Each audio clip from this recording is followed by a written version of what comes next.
नमस्कार भक्तांनो, हर हर महादेव. श्री स्वामी समर्थ. श्रावण म्हणजे भगवान महादेवांच्या उपासनेचा अत्यंत पवित्र काळ.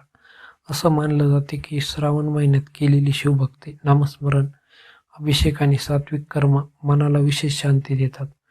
पण भक्तांनो, या श्रावणाच्या सुरुवातीला काही राशींसाठी ग्रहस्थिती अनुकूल ठरण्याची शक्यता ज्योतिषशास्त्रात सांगितली आहे. या काळात काही लोकांच्या आयुष्यात अडकलेली कामे पुढे सरकण्याची, आर्थिक स्थितीत सुधारणा होण्याची, नोकरी व्यवसायात नवीन संधी मिळण्याची आणि मानसिक ताण कमी होण्याची शक्यता निर्माण होऊ शकते.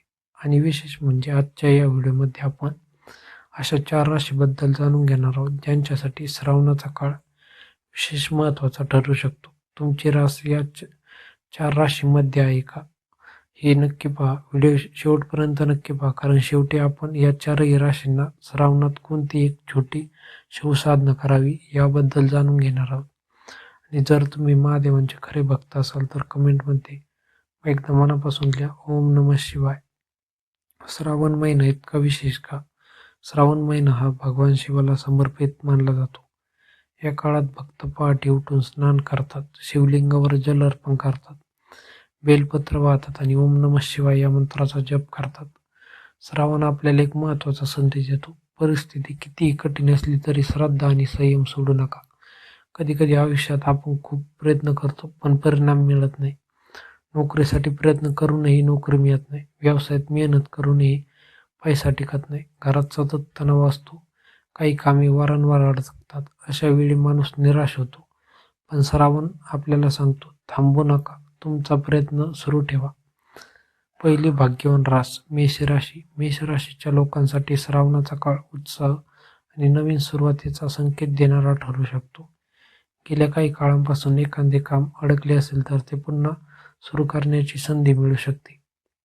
नोकरी करणाऱ्या व्यक्तींनी वरिष्ठांकडून कौतुक मिळण्याची शक्यता आहे. कामांमध्ये नवीन जबाबदारी मिळू शकते. व्यवसाय करणाऱ्यांसाठीही नवीन ग्राहक किंवा नवीन संपर्क फायदेशीर ठरू शकतात.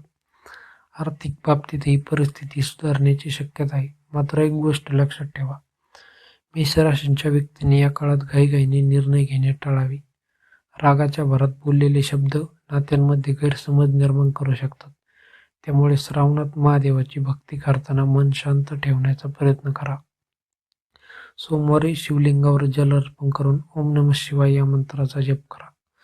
दुसरी भाग्यवान राशी कर्क राशी. कर्क राशीच्या लोकांसाठी श्रावण भावनिक आणि आध्यात्मिकदृष्ट्या विशेष ठरू शकतो.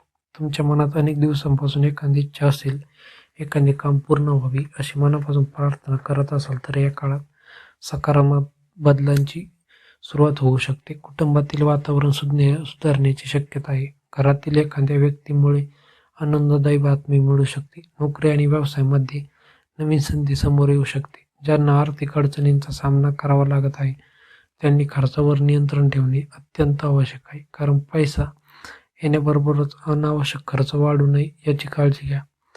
कर्क राशींच्या व्यक्तींनी श्रावणात शक्य असल्यास दर सोमवारी महादेवांचे स्मरण करावे आणि मनात एकच भावना ठेवावी, महादेव माझ्या आयुष्यात जे योग्य आहे तेच घडून दे.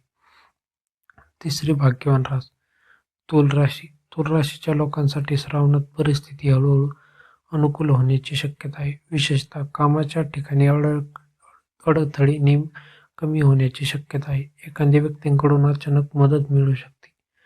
ज्या व्यक्तीशी अनेक दिवसांपासून संपर्क झाला नाही त्या व्यक्तींकडून पुन्हा संपर्क होऊ शकतो. व्यवसाय करणाऱ्यांना नवीन कल्पना सुचतील. भागीदारीमध्ये काम करत असाल तर निर्णय घेताना सर्व कागदपत्रे व्यवस्थित तपासा. तूल राशीच्या लोकांसाठी हा काळ अत्यंत महत्त्वाचा आहे. स्वतःवर विश्वास, कारण अनेक वेळा संधी आपल्याला समोर असते पण आत्मविश्वासाच्या कमतरतेमुळे आपण ओळखत नाही. श्रावणात दररोज काही मिनिट शांत बसून महादेवांचे ध्यान करा. मनात ओम नमः शिवाय हा मंत्र जपा. चौथी आणि विशेष रास मकर राशी. आता येथे ती रास जिच्यासाठी श्रावणाचा काळ विशेष महत्त्वाचा ठरू शकतो. ही रास आहे मकर राशी. मकर राशींचे लोक मेहनती असतात, पण अनेक वेळा मेहनत करूनही अपेक्षित परिणाम उशिरा मिळतो. अशा लोकांसाठी श्रावण हा संयम आणि सातत्याचा काळ ठरू शकतो. नोकरीमध्ये नवीन जबाबदारी मिळू शकते. व्यवसायामध्ये नवीन योजना आखण्याची संधी मिळू शकते. आर्थिक स्थिती सुधारण्यासाठी प्रयत्नांना गती मिळू शकते. मात्र पैसा मिळाला म्हणून लगेच मोठी गुंतवणूक करण्याऐवजी योग्य नियोजन करा. घरातील मोठ्या व्यक्तींचे आशीर्वाद घ्या आणि सर्वात महत्त्वाचे म्हणजे मनातील नकारात्मकता विचार कमी करा. कारण श्रावण म्हणजे फक्त पूजा करण्याचा महिना नाही, तो स्वतःमध्ये सकारात्मक बदल करण्याचा काळ देखील आहे.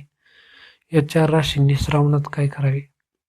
मेष, कर्क, तुल आणि मकर या राशींच्या व्यक्तींनी श्रावणात शक्य असल्यास खालील साधी साधना करू शकता. सकाळी स्नान करून स्वच्छ कपडे घाला.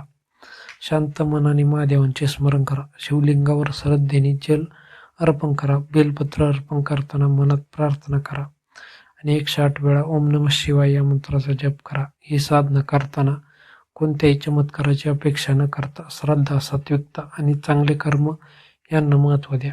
श्रावणाचा खरा संदेश.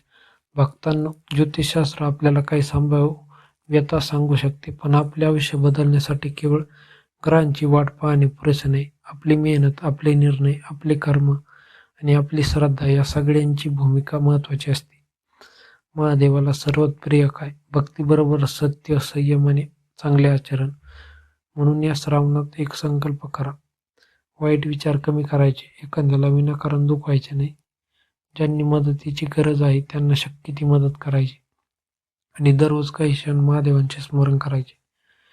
भक्तांनो, या श्रावणात मेष, कर्क, तुला आणि मकर या 4 राशींसाठी परिस्थिती अनुकूल होण्याची शक्यता ज्योतिषीय दृष्टिकोनातून सांगितले जातात. पण तुमची राशी या 4 राशीमध्ये नसेल तर निराश होऊ नका. महादेवांची कृपा फक्त 4 राशींपुरती मर्यादित नसते. श्रद्धेने केलेली प्रार्थना, चांगले कर्म आणि सातत्याने केलेले प्रयत्न कोणत्याही व्यक्तीच्या आयुष्यात सकारात्मक बदल घडवू शकतात. जर तुम्ही महादेवांचे भक्त असाल तर कमेंटमध्ये लिहा हर हर महादेव. तुमची रास कोणती आहे हे देखील कमेंटमध्ये सांगा. व्हिडिओ आवडला असेल तर लाईक करा.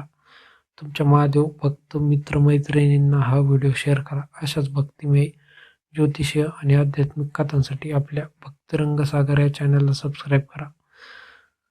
शेवटी एवढेच म्हणूया, देवा आमच्या आयुष्यात जे योग्य आहे ते घडून द्या.